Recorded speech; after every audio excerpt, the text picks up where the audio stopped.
Baik, bismillahirrahmanirrahim. Assalamualaikum warahmatullahi wabarakatuh.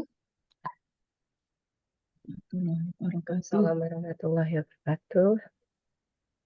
Yang terhormat, Miss Lili Samsurijal from UNIKL, yang kami hormati Bapak Ibu dosen dari UNIKL dan juga Universitas Muhammadiyah Bandung, program studi akuntansi, dan Bapak Ibu dosen yang sudah bergabung hari ini. Ucapan selamat datang juga kepada teman-teman mahasiswa yang saat ini turut mengikuti lecture series pada pagi hari ini. Bismillahirrahmanirrahim, langsung saja akan kita mulai untuk lecture series yang pertama. Akan dimulai oleh Ibu Lisna Lisnawati, kepadanya kami persilakan. Baik, terima kasih untuk ini. Bu Lili dan teman-teman semua, saya izin off cam. Hari ini saya demam dan ternyata saya yang pertama untuk menyampaikan materi ini. Jadi saya izin off cam, tapi tidak mengurangi isi ya bobot daripada nanti yang akan saya sampaikan. Semoga ini bisa memberikan manfaat untuk kita semua. Oke, bismillahirrahmanirrahim. Assalamualaikum warahmatullahi wabarakatuh. Apakah sudah terlihat eh, share saya di layar teman-teman semua? Iya, ya. Oke, thanks. Hi everyone. Thanks for Miss Lily and then Miss Hani for hosting this event. My English is not good, but I try to presentation in this morning. Let me introduce myself ya. My name is Lisna Lisnawati. I'm from Muhammadiyah Bandung University, West Java, Indonesia. And this morning, I will start with a lecture related to accounting methodology. I will present the result of research that was successfully published in Scopus Quartile 3 with the title is Implementation of Digital Innovation on Sustainability Performance, the Moderating Rule of Green Accounting in the Industrial Sector. This paper written by me personally and my two lecturer at Trisakti University, namely Prof. Zuniati Gunawan and Dr. Titik Aryati. And then next slide, talking about phenomena in the world. Before I thoroughly discuss the content of this paper, I will first discuss phenomena that occur in the world. Number one is digital transformation.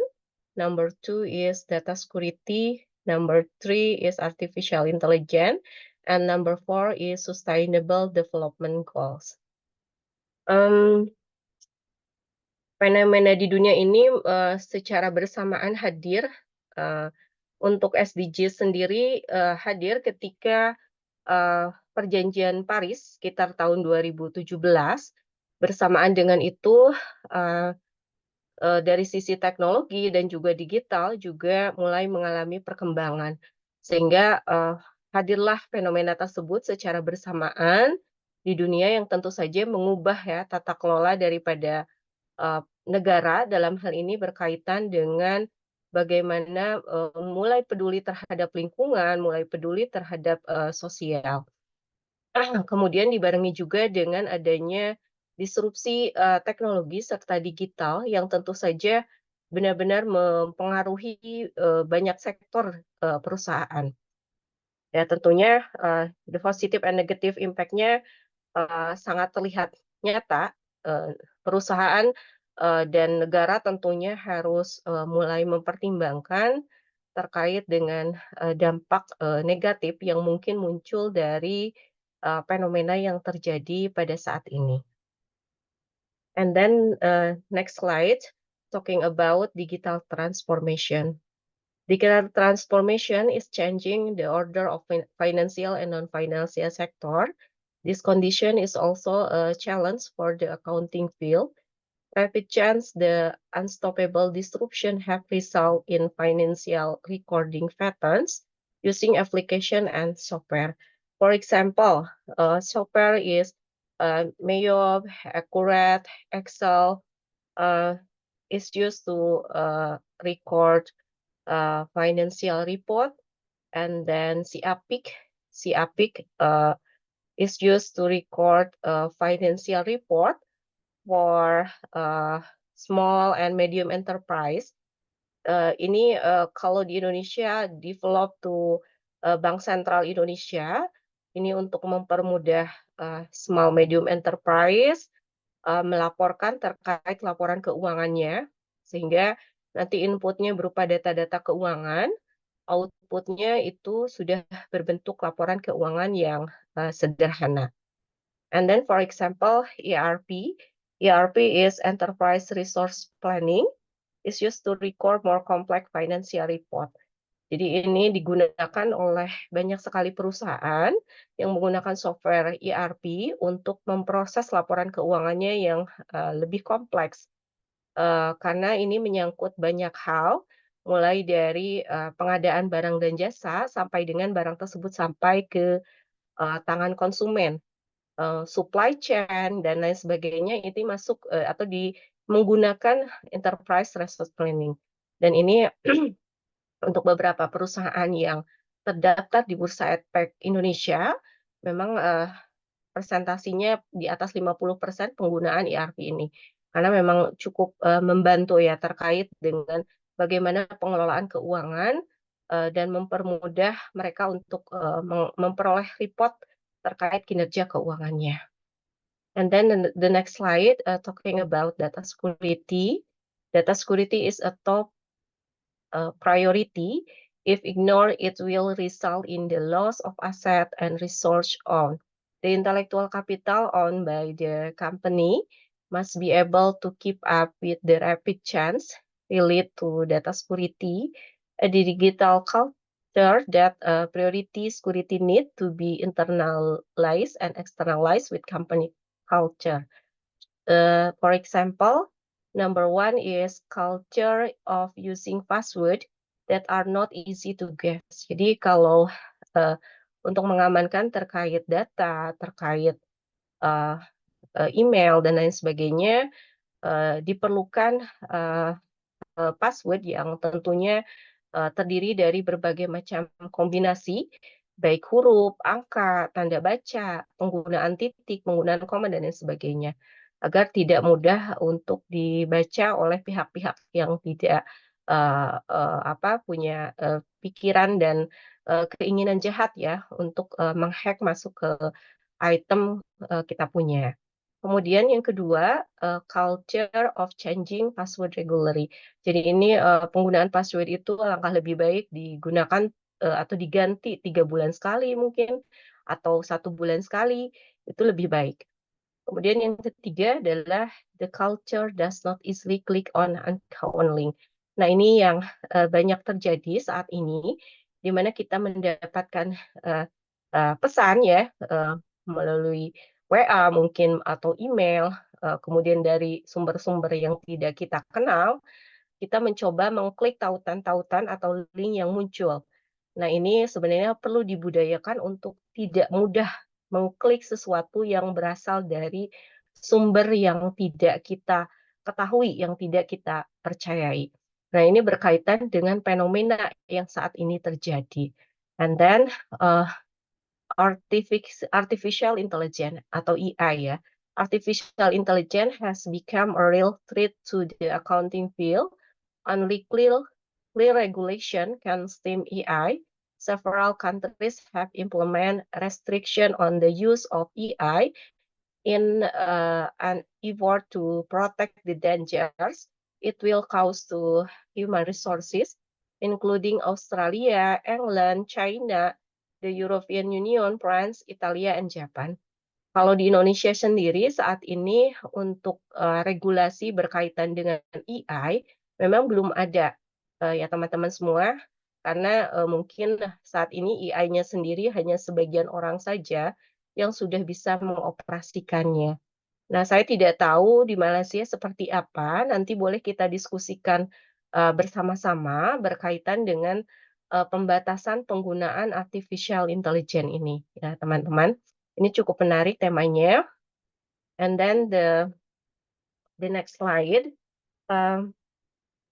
terkait dengan fenomena research. Jadi on the next slide start discussing the phenomena that is the background of the research. Ada 3 ya. Number 1 is teknologi or digital. Number 2 is sustainability. Number 3 is green accounting. Because phenomena in the world occur simultaneously, and 3 is limited research that combine these 3 approach. This phenomena is used to as the background. Jadi penelitian ini yang saya lakukan terkait dengan paper ini ada 3 fenomena besarnya. Yang pertama adalah teknologi, keberlanjutan, dan akuntansi hijau. Research framework use 3 independent variable, 1 variable dependent, 1 variable moderating, 2 control variable control, and then for expansion test, there are 11 hypotheses that can be developed from the research framework comply. There are 3 novelties in this research that we are successfully developed. Number 1 is research model. Jadi saya berhasil mengembangkan research model ini karena memang model penelitian ini untuk saat ini mungkin belum ada ya, hanya paper saya yang mungkin modelnya seperti ini. And then number 2 is development of digital innovation, dimension, and indicator, especially digital accounting. Number 3 is development of content analysis, measuring tool with meaning, developing 2 level of measurement, where the first level is with a score of 0 to 7, and the second level is a classification of 1 to 5. In previous research from Kim Dan Ho, 2019, digital innovation only had 1 dimension with 5 indicator. In this research, we success in developing 4 dimension and with 21 indicator. Dimension 1 is digital product, services, and solution with 5 indicator: product quality, product feature, service quality, service feature, innovation and development of new product or services support by industrialization 4.0, digital supply chain with indicator utilization of IT and technology, supplier selection policy, the company maintain good relationship with suppliers, payment to supplier using digital payment, maintain healthy inventory level, explain performance in accordance with ISO 9001 quality management, and dimension digital accounting 2 indicator using digital-based accounting and express XBRL digital format. Digital culture is with the indicator. Number 1 is externalization of open to chance, externalization of analytic approach, externalization of cooperation, externalization of tolerance, externalization of learning orientation, externalization of customer orientation, internalization of digital culture. Organization encourage work to be aware of digital risk. And then novelty yang ketiga ini berkaitan dengan analisis konten, content analysis with meaning. Jadi berhasil mengembangkan alat ukur sering kita sebut dengan analisis konten dengan makna. Jadi, content analysis with meaning ini is a development of content analysis carrying out by Rivendell, 2004 with the paper titled Content Analysis and Introduction to its Methodology. In content analysis, Rivendell only use indicator to identify disclosure made by companies, but in this research, the meaning for each indicator is used to determine keyword in obtaining data on disclosure made by company.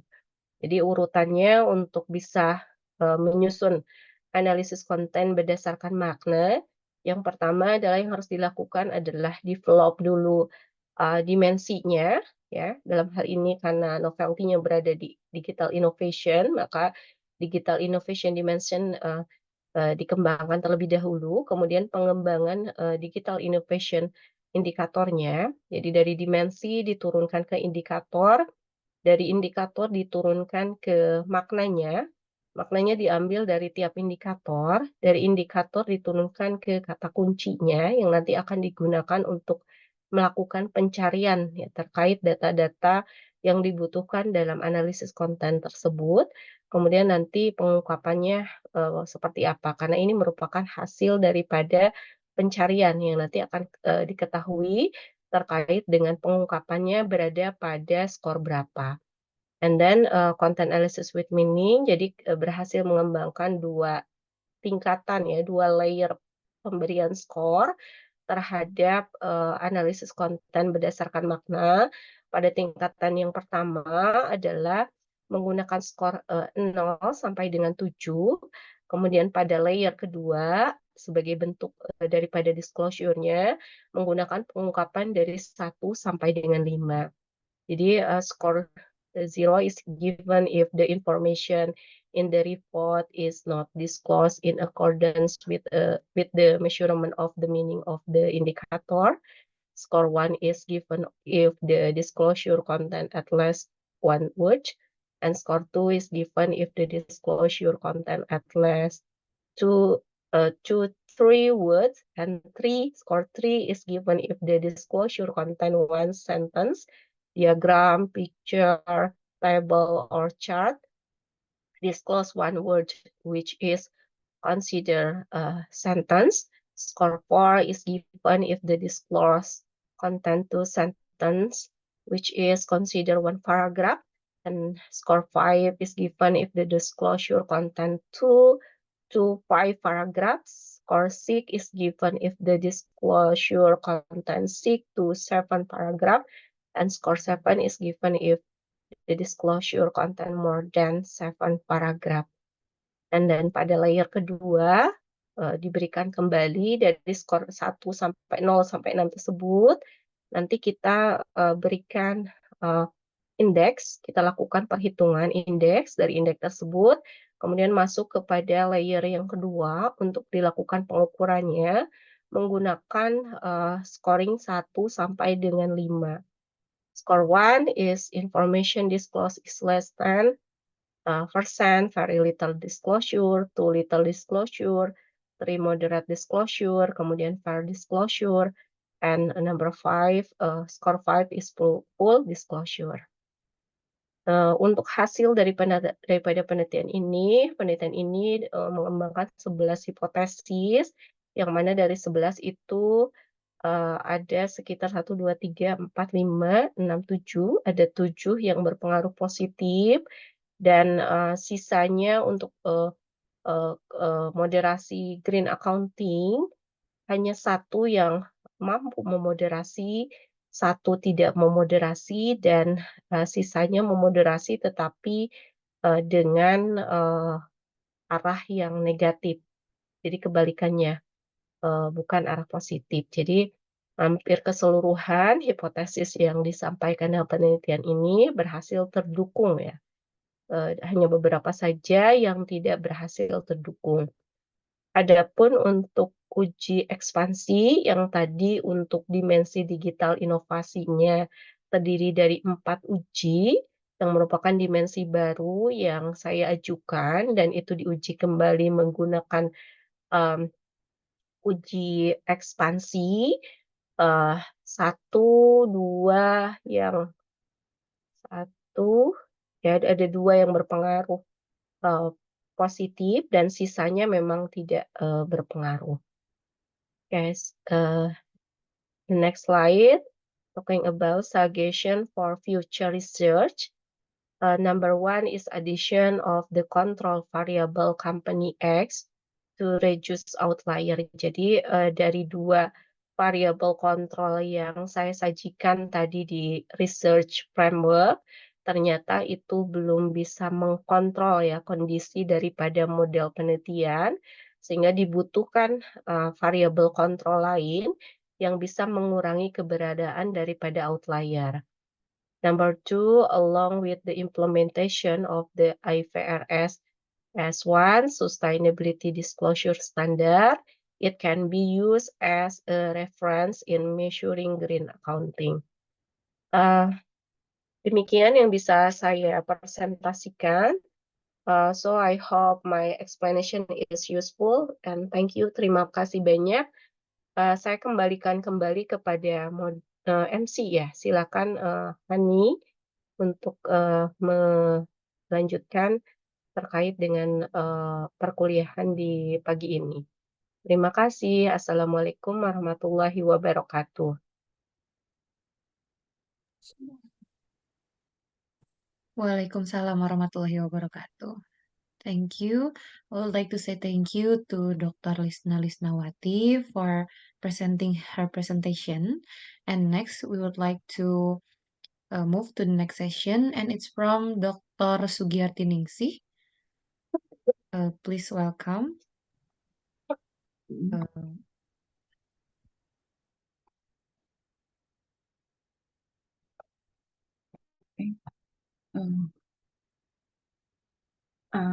Assalamualaikum warahmatullahi wabarakatuh. And peace to you all. I am Sugiyarti Ningsih. I am and my friends Lisda Nurrohmah, Qur'ani Nur, Bin Suarsa, and Agus Bagianto. We will presentation and my title. Hani, please.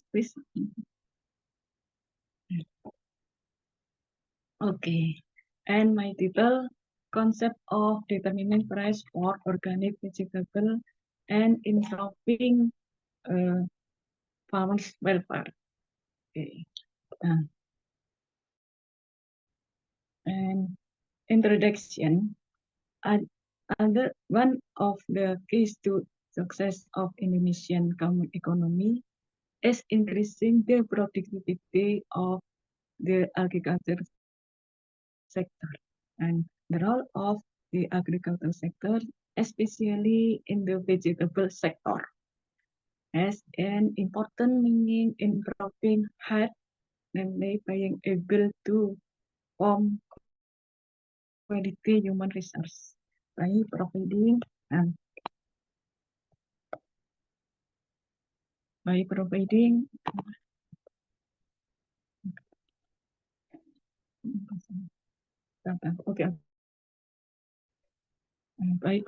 nutrition according to needs. Kemudian, so the Cianjur as the agriculture center in Indonesia has not been able to optimize organic vegetable production.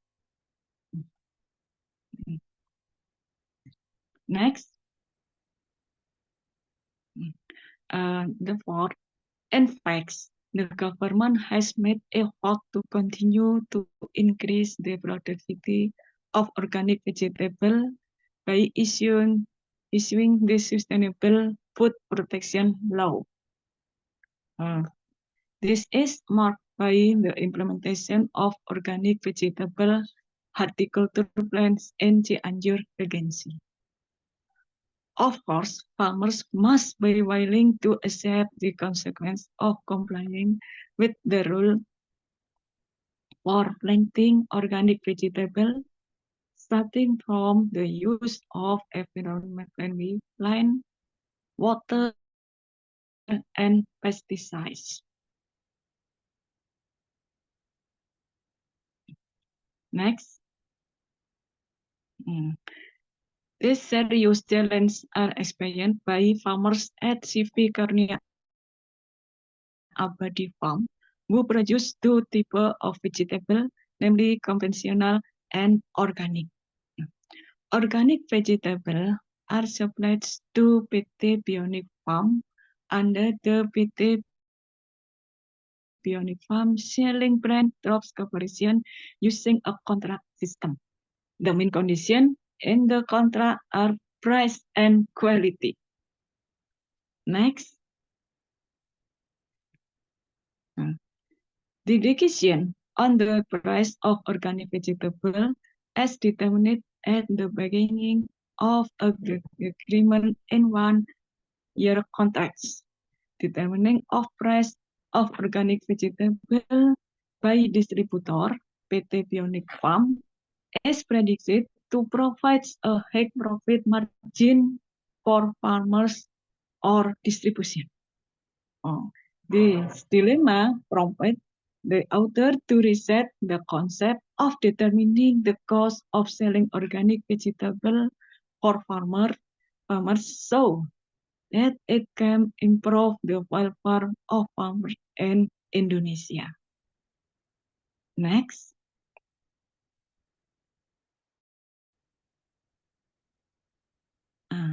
And formulation of the problem. 1. What is the profit margin obtained by organic vegetable farmers at CV Karunia Abadi Farm? The second, what is the concept of determining the cost of goods sold or HPP for organic vegetable farmers and CV Karunia Abadi Farm? Next. Okay. Reset purpose. Once the amount of profit margin obtained by organic vegetable farmers and CV Karunia Abadi Farm. And the second, determination of the cost of goods sold HPP for CV Karunia Abadi Farm. Organic vegetable. Okay, next.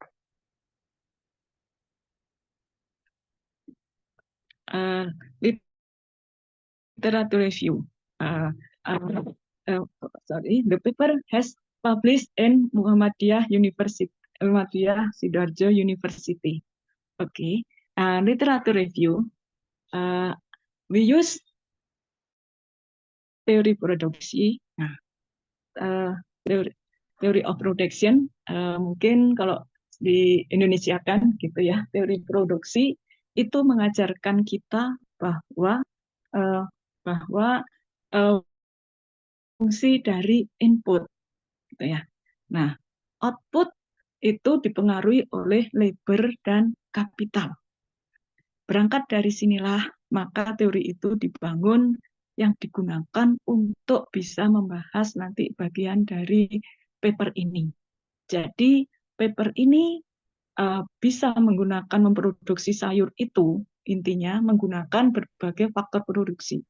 Selain tenaga kerja, juga modal termasuk mungkin semacam keahlian, dan tentunya seperti bahan baku, pupuk, pestisida, dan sebagainya.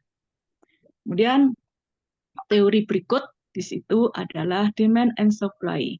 Nah, permintaan dan penawaran adalah bagian urgent dari teori mikroekonomi yang mengajarkan kepada kita bahwa segala kebutuhan hidup manusia itu pasti tidak terlepas dari teori tersebut.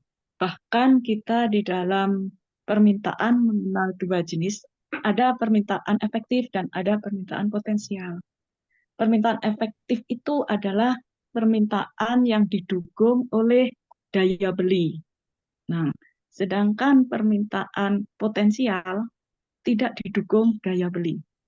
Nah, tentunya dari sinilah kita bisa melihat seperti apa vegetable or sayur organik, apakah lebih kuat dipengaruhi permanfaatan atau penawaran, dan bagaimana nasib petani atau katakan buruh tani, apakah dia hanya bisa bertahan sebagai price taker and struktur market structure, ya, karena kalau sudah bertahan hanya sebagai price taker, maka yang terjadi dia hanya pasrah dengan harga yang diberikan oleh penguasa. Siapa penguasa? Ya, pengusaha yang menguasai sektor organik tersebut.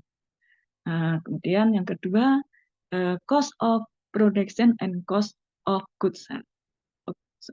Oke, next.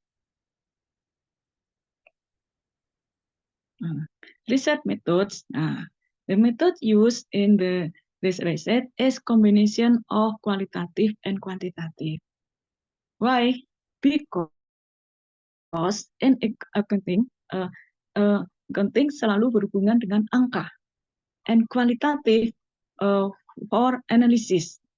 And dalam metode we use to qualitative. Okay. Next. Okay, next. Okay, result and discussion. And result, margin, formula selling price is dikurangi ya oleh capital price. So divide by selling price. And in this accounting for angka ini is berapa? 67%. And the result, based on the result of the calculation, it shows that the profit margin from organic vegetable production, which is processed from asparagus, is 67%, which cannot be said to be successful. Okay. Next. Okay. Research and discussion. Okay. Discussion. Profit margin for organic vegetable farmers CP Karnia Abadi Farm. Start from setting the price directly by the distributor, namely PT Bionic Farm. The position of farmers is only a price taker, so that the farmers has to accept a price level that is very different from the market. So farmers personally should not experience property from which for car service from organic vegetable such as asparagus with a farmer's income of IDR through 3 million 750,000 per month. Nah, however, the production process are allegedly much higher, so that is real terms their income is very low. Next.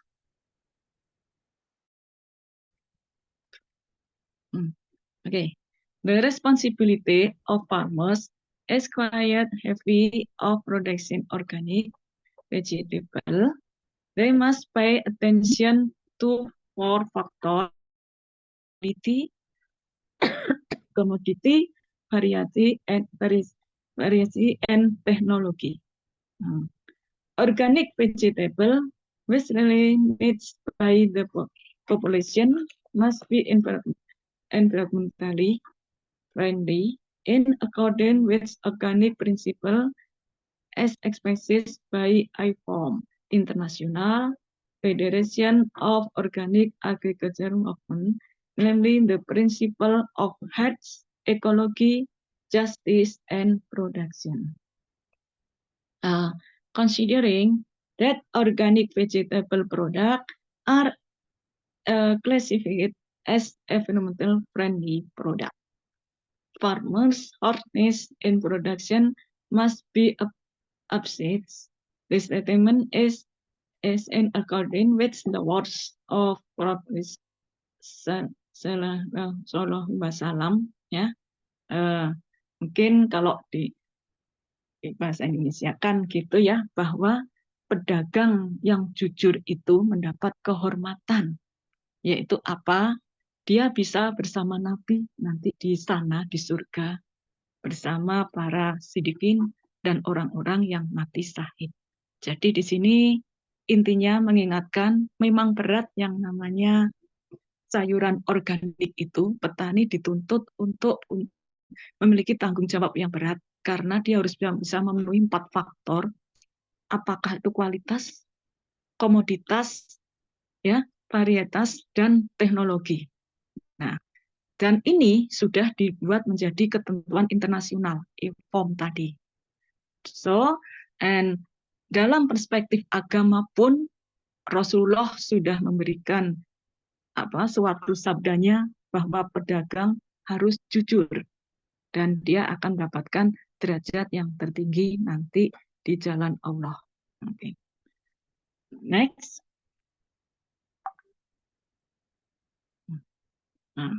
And farmers' health honesty in meeting organic standard elevates organic vegetable to premium vegetable product, so that selling value also increase.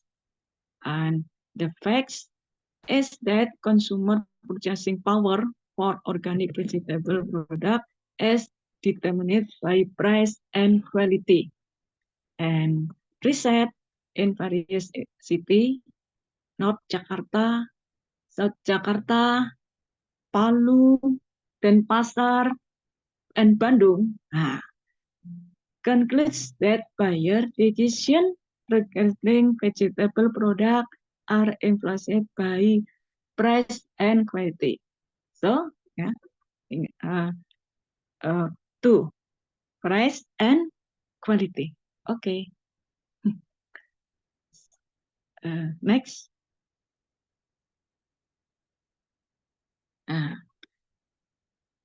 The advantage of organic vegetable being exclusive product in Indonesian from the supply sides is greatly influenced by the marketing manager search strategy in terms of production, price, promotion, and distribution, so as to increase sales in Bogor, West Java, Jawa Barat. In Indonesian, jadi di Jawa Barat, terutama ini di Bogor, ternyata dari sisi supply sangat ditentukan dari sisi strategi. Apakah itu dalam produksi, harga, promosi, dan distribusi. The second, collaboration. Inter-collaboration distribution makes farmers partners in supplying organic vegetable product. In Cianjur, PT Bionik Farm plays the role of distribution with its a partner named the Farmers of Karunia Abadi Farm, CP Karunia Abadi Farm. Jadi dalam penelitian kami ini di Cianjur sendiri, bahwa yang menguasai distributor dalam sayuran organik itu adalah pengusaha yang tergabung dalam PT Bionik Farm. Jadi disinilah yang memegang peran penting bagaimana mengatur harga, sedangkan nasib petani hanyalah dia harus tunduk pada aturan yang ada, dan ini adalah petani yang terkorporasi pada CP Karunia Abadi Farm. Okay. The role of farmers partners must improve their welfare by paying attention to bargaining price that is accordant with the cost of goods sold. HPP borne by distribution entrepreneurs. The inability of farmers to play a further role in the organic vegetable production process must be justified by receiving the profit margin by the resultant age head gap between farmers and distribution. In Indonesia. Jadi para petani di sini sebagai mitra harus kita tingkatkan kesejahteraannya dengan memperhatikan harga tawar yang sesuai dengan harga pokok penjualan yang ditanggung oleh pengusaha distribusi. Realitas di negara kami di Indonesia, khususnya di Universitas Muhammadiyah Bandung, alhamdulillah ada program KKN. Dan sudah beberapa kali pengalaman kami menjadi DPL, panitia, dan beberapa teman yang alhamdulillah sudah berpartisipasi menjadi pemateri, menemukan hal yang sama, baik di usaha mikro ataukah itu di tingkat petani, mereka belum mengetahui harga pokok penjualan. Sehingga yang dia maksudkan harga adalah penerimaannya, or total revenue. Nah, tentunya kondisi ini tidak akan membuat mereka sejahtera, ya. Dan untuk itu maka dampaknya apa? Maksudnya di sini ya petani harus menerima profit margin, ya, yang di sini tentunya sangat jauh berbeda karena realitas di Indonesia, contoh tomat di petani 1.000 sampai di pasar sampai 10.000. Oke. Next.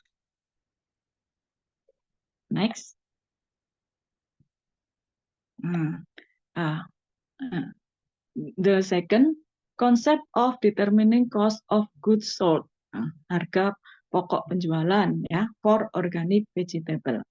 Nah, harga cost of production of organic vegetable calculation organic calculation 3 tipe, yaitu cost needs, yes, material cost, kemudian labor cost, and factory overhead cost. Jadi seperti kita ketahui, terutama kalau saudara-saudara semuanya mungkin pernah kuliah studi kelayakan bisnis, ya. Ini kami juga ngajar nih studi kelayakan bisnis gitu, ya. Maka betul bahwa namanya harga pokok produksi itu ada 3 komponen gitu. Ada biaya bahan baku, ada biaya tenaga kerja, dan juga ada biaya overhead pabrik. Biaya bahan baku mungkin ini kami spesifikkan, ya, dengan sayuran. Pertama adalah menghitung berapa pengeluaran dari pupuk organik. Kedua, kemudian benih sayurnya. 3, pestisida dan fungisidanya. Dan keempat adalah media tanah organik. The second, labor cost. Pertama, kegiatan pengolahan tanah. Kemudian the second, penyiangan gulma. 3, pengendalian dari hama dan penyakit, serta yang keempat adalah di sini, ya, penanganan saat panen dan pasca panen. Oke. Factory cost, pertama kita adalah sertifikat, ya, sertifikat organik. 2, riset, kalau dalam bahasa kita mungkin penelitian dan pengembangan, ya, research and development. Oke. Dan yang ketiga, penyuluhan dan edukasi, dan keempat, infrastruktur dan fasilitas. Oke. Next. After knowing the total production cost, the process for obtaining the cost of production and sales of organic vegetable is formulated as follow. Oke. Jadi di sini kita bisa melihat bahwa ada perbedaan rumus harga pokok produksi dengan harga pokok penjualan. Di mana kalau harga pokok produksi, ya seperti yang sudah dikemukakan tadi, adalah merupakan penjumlahan total biaya produksi dengan persediaan barang dalam proses awal, itu dijumlahkan dulu berapa, kurangi dengan barang dalam proses akhir. Itu baru disebut harga pokok produksi. So, harga pokok penjualan lebih rumit lagi adalah harga pokok produksi ditambah persediaan barang jadi di awal dan dikurangi persediaan produk jadi akhir. Oke. Nah, disinilah petani kita harus mengetahui hal ini. Dan ini yang menjadi PR berat negara kami. So, next, Tani. Next. Nah, the process of calculating the cost of goods sold for organic vegetable socialist in the farmer through community service activity for conventional farmers so that they can know how much expenditure in Indonesia. Ya. Jadi di sini maksudnya bahwa untuk bisa memahamkan petani itu supaya mengetahui sebenarnya saya harus menjual berapa sayuran organik yang sudah saya tanam dengan capek-capek itu. Saya sudah mengeluarkan biaya tenaga kerja, pupuk, pestisida, dan ini bisa kita lihat ternyata tidak cukup kalau ini hanya diberikan di kelas. Lalu solusinya apa? Ya, solusinya harus kita lakukan melalui kegiatan PKM. Pengabdian kepada masyarakat di Indonesia adalah merupakan salah satu unsur dari Tridharma Perguruan Tinggi atau kalau di Universitas Muhammadiyah Bandung bagian dari Catur Dharma Perguruan Tinggi. Sehingga dengan dilakukan PKM ini mereka baru tahu. Kasus nyata saya habis melakukan monef di suatu desa KKN yang harus kami berikan penilaian. Nah, apa yang terjadi? Mahasiswa melihat suatu hari di depan Madrasah Sanawiyah ada penjual mikro tentunya atau PKL. Saya nggak bilang penjual mikro, karena kalau penjual mikro sudah punya tempat, PKL nempel-nempel di jalan. Mungkin seperti itu ya. Dia jualan serabi tradisional. Serabi perlu diketahui oleh para mahasiswa, ya. Serabi itu adalah produk ciptaan rakyat karena Indonesia surplus komoditas beras atau rice. Oke. Jadi dengan kita dulu saat Orde Baru, beras kita itu melimpah. Apa yang terjadi? Maka di pasar banyak pegawai-pegawai yang punya jatah dapat beras ditukar dengan beras yang bagus. And beras yang kualitasnya rendah atau low ya dilakukan pembelian oleh para pedagang kaki lima dan melalui skill innovation ya dibuatlah menjadi serabi. Itulah sejarah serabi di Bandung. Oke. Nah, suatu saat mahasiswa kami jajan serabi, sebutnya serabi tradisional, rasanya pakai gula merah atau oncom. The result, ternyata setelah ditanya harganya hanya 2.000 per unit. Oke. Terus the result, total revenue hanya berapa? Sekian. And modal hikes. Nah, jadi dengan adanya gap yang tinggi, modal begitu tinggi dan ternyata harga jualnya rendah, sadar. Disitulah ternyata pedagang kaki lima pun belum bisa menentukan harga pokok dan itu menjadi anugerah bagi mahasiswa kami. Nah, riset. Nah, ya. Jadi di sini bisa kita lihatkan bahwa interconnection between farmers and university that are integrated which aids otherwise increase Indonesian agriculture productivity in sustainable manner. Jadi di sini bisa dilakukan kerjasama yang berkelanjutan antara farmers atau petani dengan universitas di Indonesia. Oke, next.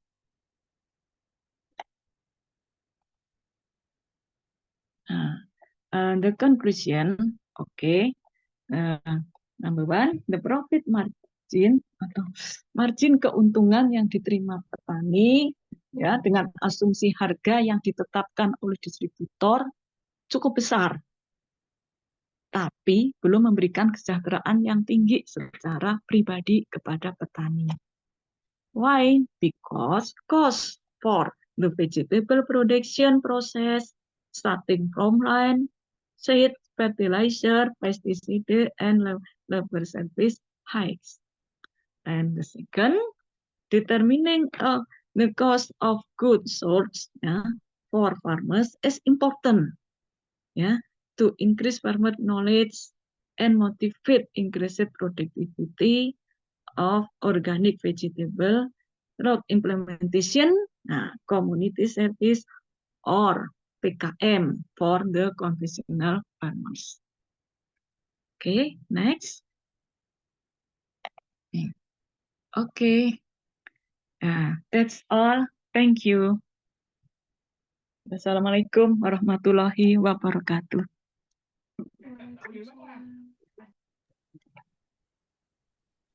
Waalaikumsalam warahmatullahi wabarakatuh.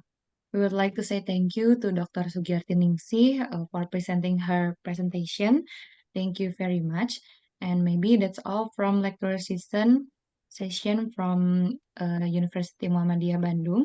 Because today we just only have 2 session for lecture session. And Tak, diorang dah maybe, 12 dah. Jangan cepat. Hello? hello Miss. Saya ada soalan untuk Dr. Sugi. Boleh ya, Dr. Sugi, saya mau nanya soalan. Saya Miss Lily daripada UniKL. Ya, silahkan. Okey. Saya mau tanya, adakah saya salah dengar tadi, Indonesia menghadapi masalah lebihan, betul ke? Kekurangan beras? Oh, oke, thank you. Oke, ya. Nah, bahasa Indonesia ya. Izin Prof pakai bahasa Indonesia ya, Prof. Boleh. Terima kasih. Ya, jadi gini Prof, itu sejarah ya Prof ya. Waktu Orde Baru Indonesia, waktu itu presidennya Bapak Soeharto almarhum. Beliau kan sangat bangga dengan revolusi hijau. Begitu.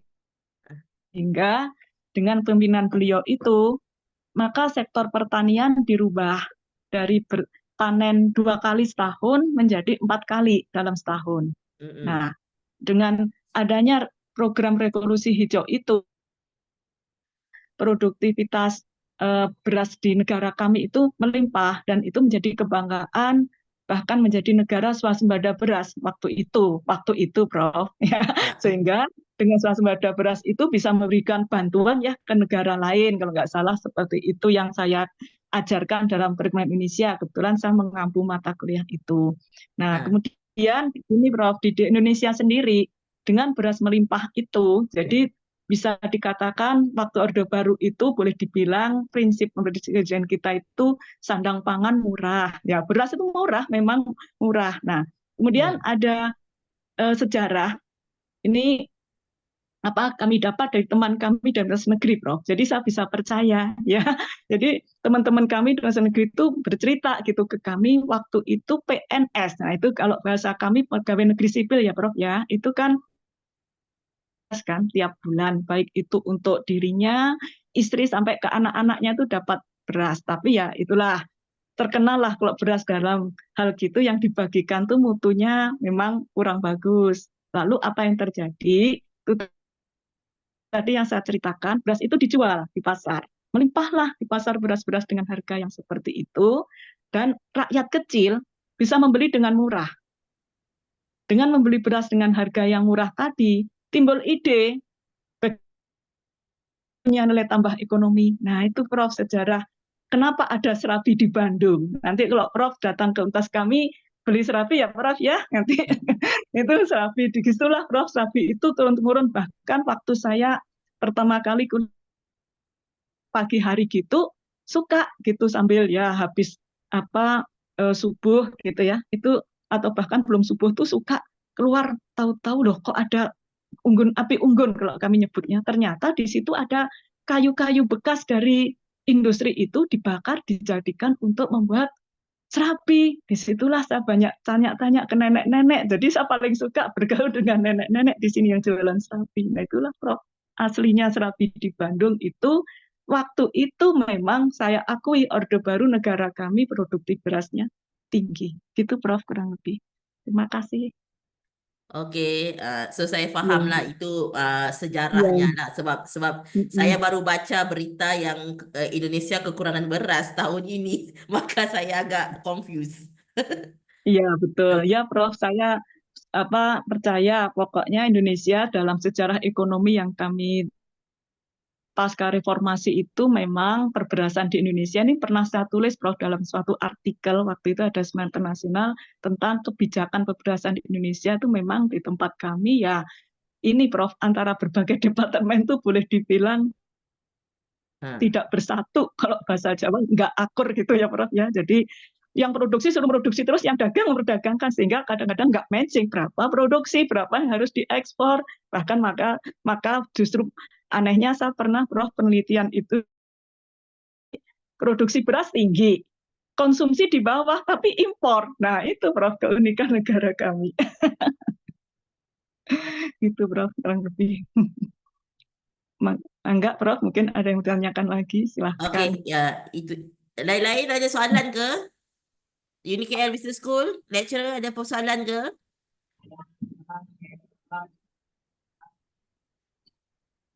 Okey, saya nak maklumkan mungkin ada sedikit confused sebab sebenarnya kena mengikut waktu Malaysia. So, session seterusnya sekarang di Indonesia sudah pukul 12 tengah hari, right?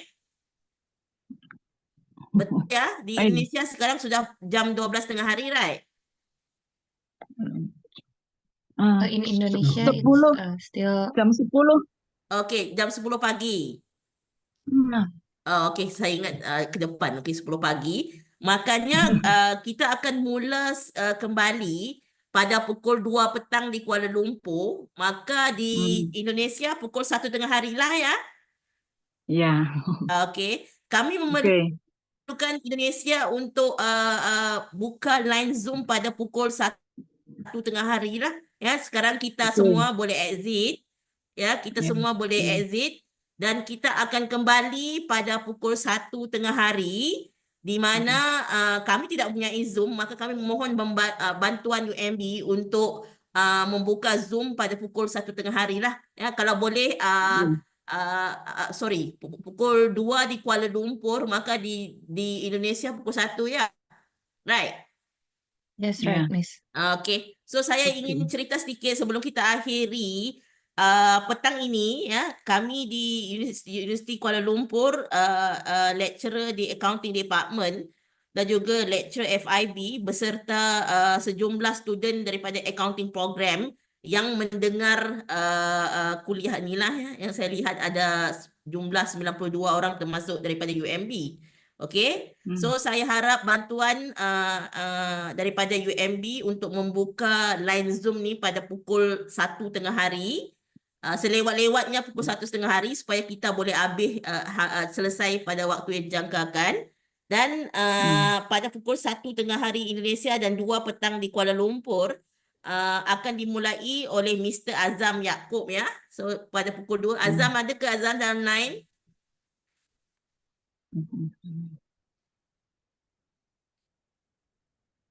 Azam? Okay, yes. Okay, he's answering yes. Okay. So, terima kasih semua ya, student UniKL. Kita akan sambung balik pukul 2 petang. Dan student di Universitas Muhammadiyah Bandung, terima kasih kerana mendengar. Kita akan di Bandung waktunya pukul 1 tengah hari. Dan sesi petang ini kita akan lihat, kita akan mendengar dua lecturer daripada UniKL Business School. Okay, so saya harap masing-masing dapat masuk ni on time Okay, thank you untuk session pagi. Kembali ke UMB. Thank you, Miss Lily. Terima kasih. Terima kasih, Prof. Thank you to Miss Lily and Dr. Sugiarti Ningsih, and also to Dr. Lisa Lisnawati. Maybe we'll sorry. We finally reached our the end of the season in this morning lecture season. Thank you for everyone who have joined this meeting, and silakan untuk kembali lagi nanti pukul 1 akan diberitahukan untuk mahasiswa dari Universitas Muhammadiyah Bandung. Silakan nanti untuk join kembali di Zoom ini pukul 1 siang. And for the student of UniKL, please join us at 2 p.m. Malaysian time. Thank you. Wassalamualaikum warahmatullahi wabarakatuh. Waalaikumsalam. Waalaikumsalam warahmatullahi